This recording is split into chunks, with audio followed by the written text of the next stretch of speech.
ସୁନ୍ଦରଗଡ଼ ସବଡେଗାଠାରେ ମଧ୍ୟ ଦେଖିବାକୁ ମିଳିଛି ସରକାରଙ୍କର ବିକାଶ ବାହନ ରଥର କାର୍ଯ୍ୟକ୍ରମ।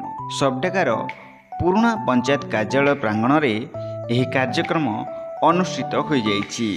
ଏହି କାର୍ଯ୍ୟକ୍ରମରେ ବ୍ଲକ ଅଧିକାରୀ ବିଶ୍ୱନାଥ ସାହୁ ଅଂଶଗ୍ରହଣ କରିବା ସହିତ ଦୀପ ପ୍ରଜ୍ୱଳନ କରି କାର୍ଯ୍ୟକ୍ରମକୁ ଶୁଭାରମ୍ଭ କରିଥିଲେ। ସରକାରଙ୍କର ପ୍ରତ୍ୟେକ ଜନକଲ୍ୟାଣକାରୀ ଯୋଜନାକୁ କିପରି ଭାବରେ ଲୋକଙ୍କ ପାଖରେ ପହଞ୍ଚି ପାରିବ ସେ ବିଷୟରେ ଅବଗତ କରାଇବା ସହିତ ତାର ସୁବିଧା ବିଷୟରେ ମଧ୍ୟ ଅବଗତ କରାଇଥିଲେ। ଏହି କାର୍ଯ୍ୟକ୍ରମରେ ବ୍ଲକ ସିଡିପିଓ ସୁଶୀଲା ରଥ ସହଯୋଗ କରିଥିଲେ।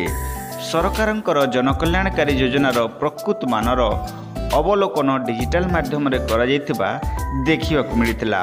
ତା ସହିତ ସବଡେଗା ସରପଞ୍ଚ ଏହି ଯୋଜନାର ପ୍ରତ୍ୟେକ ସୁବିଧା ସହିତ ଲୋକଙ୍କ ପାଖରେ କିପରି ଜନକଲ୍ୟାଣକାରୀ ଯୋଜନା ପହଞ୍ଚି ପାରିବ ସେ ବିଷୟରେ ଅବଗତ କରାଇବା ସହିତ ସଭା ପରିଚାଳନା କରିଥିଲେ।